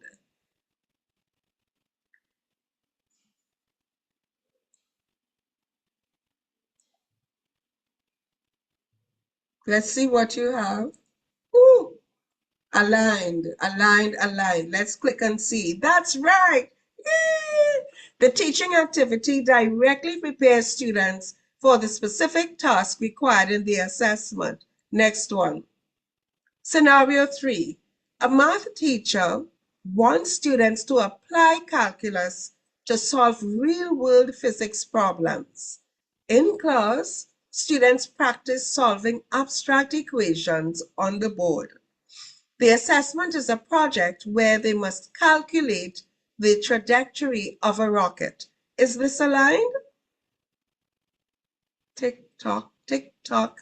Okay, in the chat, some are saying aligned, misaligned. Let's see. What shall I click? Click. Is this aligned? No. That's right. The TLA focuses on abstract calculation, but the outcome and assessment require the application to real-world context.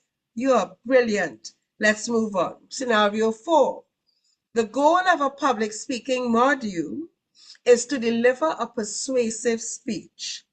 The teacher spends the semester lecturing on the history of rhetoric. The final grade is based on a recorded 5-minute speech. Is this aligned? Tick tock, tick tock, tick tock. Misaligned. That's right. Yay! The assessment matches the goal, but the teaching and learning activity, which is lecturing on history, does not give students the chance to develop the skill of persuasive delivery. Next one. Scenario 5. A history teacher wants students to evaluate primary sources.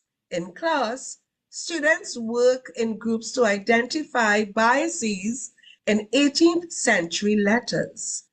The assessment is an essay asking them to judge the reliability of a new set of letters. Is this aligned? Tick tock, tick tock, tick tock, tick tock. Is this aligned? Some are saying aligned, some are saying misaligned. Which one shall I click? Which one to click? Misaligned or aligned? Click misaligned? Not quite. The skills practiced in class are the exact skills required to succeed in the final essay. Judge the reliability of a new set of letters. The learning outcome says evaluate primary sources. In class, they work to identify biases in 18th century letters. and they have to write an essay asking them to judge. Is judge synonymous with making an evaluation? Judge the reliability of a new set of letters. Okay, next one. Nearly finished. A software engineering course requires students to debug code. The TLAs involve, that's teaching and learning activities, involve reading chapters on common coding errors. The assessment is a multiple choice test on syntax. Is this aligned? Well, those who are the IT experts, the computer whizzes, would know this quite easily, I'm sure. Is this aligned or misaligned? What to click? Tick tock, misaligned? That's right. The goal is an active skill, which is debugging, but the teaching and learning activity is passive reading. And the assessment is theoretical, where they're being asked to talk about syntax. They weren't actually getting practice at debugging or testing their knowledge, their practical skill to debug code. Okay, 7, we're almost finished. A music theory goal is to compose. Notice the action verb.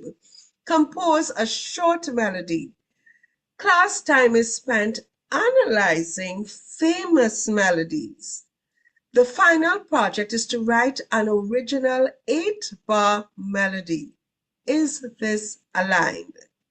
Yes or no? Remember, the goal is to compose. Class time is spent analyzing.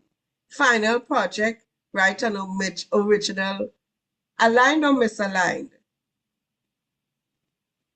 People are saying aligned. That's right. Analyzing melodies provides the structural understanding needed to then compose one's work. Next, scenario. A physical education goal is for students to demonstrate correct swimming technique. Notice they are clearly stating what students are required to demonstrate. Students watch videos of Olympic swimmers and take a written test on the history of the freestyle stroke. Is this aligned? It's misaligned. You are all correct. The goal requires physical demonstration, but both the activity and the assessment are purely theoretical. The penultimate one, an ethics course wants students to formulate, notice the action verb, the actionable, measurable verb, formulate an argument. Students participate in weekly debates. The final exam is a reflective journal where they explain their personal stance on 3 topics. Is this aligned? Tick tock, tick tock, tick tock. What do you say? Aligned? That's right. Both debating and journaling require the formulation and articulation of a reasoned argument. And the last one, a chemistry goal is to conduct a titration. Teaching and learning activities involve lab sessions where students perform titrations. The assessment is a lab practical where they are graded on their precision during a titration. Is this aligned? Yes, that's right. The goal, the practice, and the test are all focused on the exact same physical and technical task of titration. This is done. So what was our score? 80% accuracy. Give yourselves a round of applause. Get those emojis going. People, you got the hang of it. All right, so I'm going to stop sharing this now and go back to the presentation.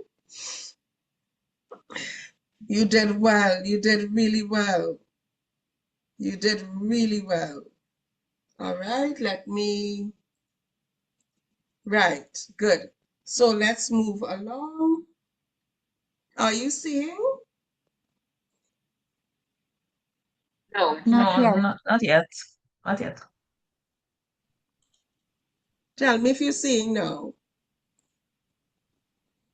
Hmm. You're We're seeing seeing now? you. We're seeing you. Oh, okay. So,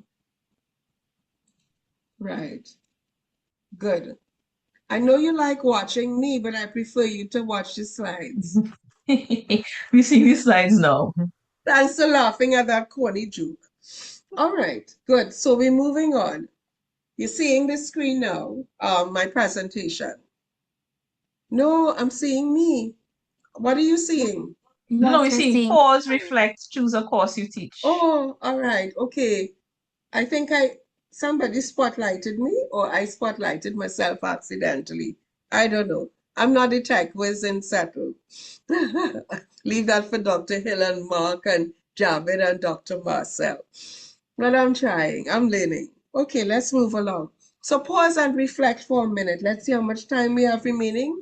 We are almost out of time. We have 3 minutes remaining.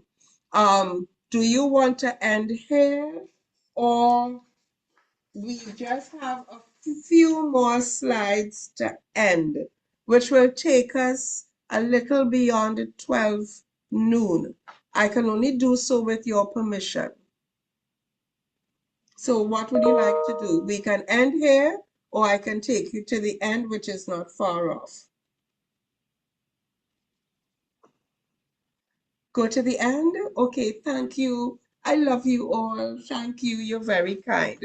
Okay, so you're just reflecting, pausing for a few seconds. You will get the PowerPoint slides so that you can do more of this reflection in your private time. What do you most want students to be able to do by the end of a particular course? Just think quickly. And when I share the slides, you and your colleagues can spend some time dealing with this. I won't ask you to write responses in the chat now. You did a bit of this earlier on, so I'll just move on. If you could make one small change to improve alignment, it would be what? So think on it. I will ask you to think on it. Moving on. We're back here. I'm almost afraid to click on this. Then I have to go out and come back in again. All right, should I? The structural alignment is complete. The tolerances are well within parameters. Good. Excellent work, everyone. So constructive Structural alignment bridges everything, ties it together nicely. So let's summarize. Do you want to do this? I am going to adjust this to not put you back into a breakout room unless you want to do that. I think what we will simply do is have persons write in the Zoom chat here the key points. Think of a creative way to do it, or unmute your mic. A creative way to simply summarize your key takeaways from today's session. Please also note that there is the evaluation, the Qualtrics evaluation link in the chat. I had also shared an evaluation, a brief evaluation form with you that I hope you also completed.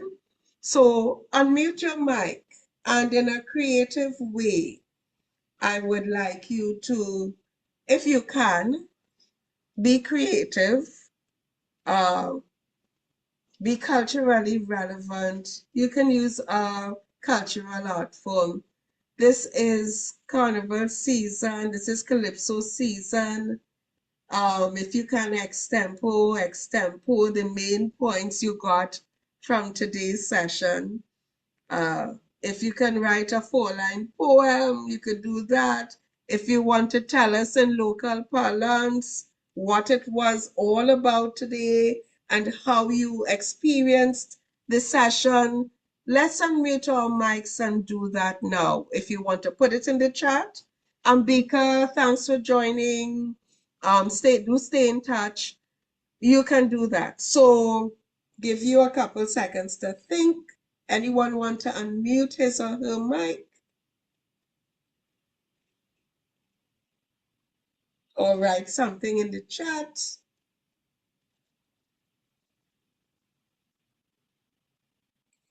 You can do so.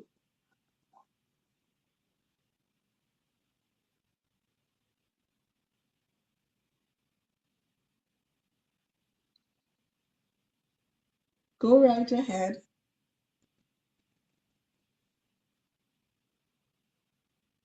I'll leave it up to you. Or you could simply unmute your mic and simply say what were the key points, the key takeaways, how you experienced the session today. Was it helpful to you? Is there anything that you can now use moving forward? So who will start? I know some persons had to log off at 12. Can share. Go right ahead. Someone speaking. I'm grateful for the opportunity to be here today. This is my first semester. I'm assistant lecturing. So this information was very helpful for me, in the sense that I have been struggling and asking myself the question after every lecture for the past 3 weeks if the students are actually getting what I'm trying to, the message that I'm trying to give to them. Because my course is a fully coursework course, it's no exam. So I have been really asking myself, like, how can I make it better for them to understand in terms of them being able to fully carry out the assessment. For some of them, the course content is a fairly new to them. And for me, being in this field and having the experience, I find it easy, but sometimes, like, you have to take a step back and ask yourself, like, how are they receiving the information? Today, you have me questioning a lot about my application and what are some things that I can do to help them benefit otherwise, to like in the tutorials, how I can make it more interesting and make it tailored to their needs. So it was definitely a lot of highlighting moments on which I now have to reflect on how I can better being able to carry out to give them the content so that they understand. That's beautiful. Thank you so much for sharing that, Lisa. Hebron, you can unmute and say what you talk to what you've just shared in the chat. Thank you so much, Lisa, for that and for being very honest about your practice and being reflective with the aim of doing what you do even better. It's all about excellence in teaching and learning. So thank you. Hebron, you can go ahead. You can unmute as we bring this session to a close. Folks, before you leave, know that link that Mark just posted for the evaluation for the session. Hebron, can you speak? Oh, Hebron's mic is giving trouble, so I'll read it for you. Hebron says, I appreciate it helps me.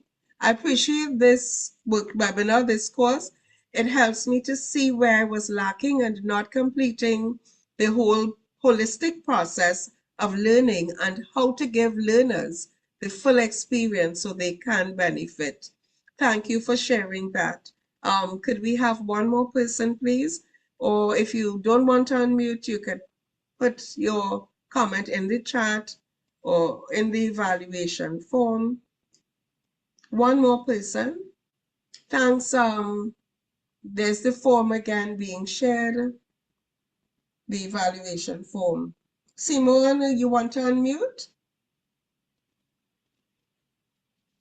Oh, yes, sure. Thank Yeah, you. We'd like to hear your voices.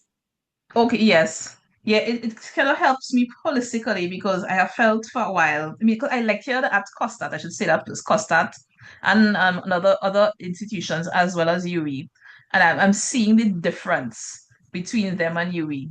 So it helps me align um in UE in terms of the teaching and the outcome with that middle area there about the what we hope to accomplish and how we doing it.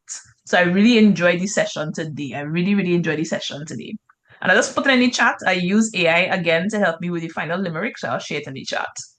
Ah, thank you. And I was going to, if we had time, with the for the second breakout room activity, I would have said to you, feel free to use AI. So thank you so much for sharing this. So I'll give you the pleasure, the honor of reading it, reciting your poem. Yes, okay. There once was a teacher so precise who planned every lesson thrice with outcomes in sight and assessments just right so activities fit tight like a vice. Oh, wonderful. Let's show appreciation. Beautiful. And to bring the curtain down, do we have any extempo artists in our midst? Anybody cares to extempo a summary of the key takeaway from this session today? Very nice, Simone. Thank you. We have anybody who can extempo? I'm not good at it. My son is. People are being shy. So, colleagues, it is now 12:07. Do we have one more person to give us a summary of points, key points in today's session? One more person, or even to just unmute and say what your experience was and was the session helpful? Thank you, colleagues. While we're waiting, please note the link also in the chat to Settle's YouTube page. Our webinars are usually uploaded, the presentations, the recordings rather, are usually uploaded to our Settle YouTube page. So you would most likely be able to access the recording there as well in due course. So you can check later at a later point to see. That doesn't mean to say I won't still share the slides. You will, because it becomes a resource tool for your use and support. All right, colleagues, on that note, before I say thank you for joining and staying even beyond the 12 o'clock marker, I don't know if any of my colleagues wish to say anything. I think Dr. Hill came back in a while ago. Dr. Hill, I don't know if you wish to say anything, make any quick comment. Mr. Garcia, Mr. Mohammed, Dr. Barcel, feel free to make an announcement or to share something with our colleagues, the participants, before we end the session. Thanks, Dr. Jones. I'll be very quick because I know it's beyond 12 already. But I want to thank you for taking the time to share this workshop with us. And the reason why we're doing this is because over time we've noticed even when persons submit their course proposal, they would have one particular set of outcomes, and you would go down to even the topics. The topics are way off. They don't align with the outcomes, and then when you go down to the activities, they also don't align. So this workshop is intended to address this recurrent challenge that we are seeing, especially when we're looking at our course proposals. So thank you for attending, and we do have a number of different workshops. I know my colleague, she is put in the YouTube, but we could also put in the link to our events calendar, so you can do that. We do have a session on the AI, which is a key part of our commitment to excellence, teaching excellence in the age of AI. You need to be informed of the UE AI policy, which was approved last year, just very late last year in October. So we do have a session on that is coming up. And our teaching week will be focused on AI. So we look forward to those events. Thank you so much. Thank you, Dr. Hill and colleagues. As we approach the long weekend, do stay safe, do stay healthy, and remember CETL is here to always support you. We're all after the ultimate goal of achieving excellence in teaching and learning. I thank you. Have a great day. Bye.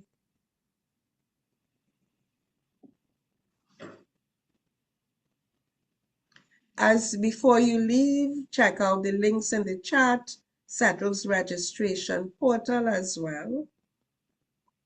And you're most welcome.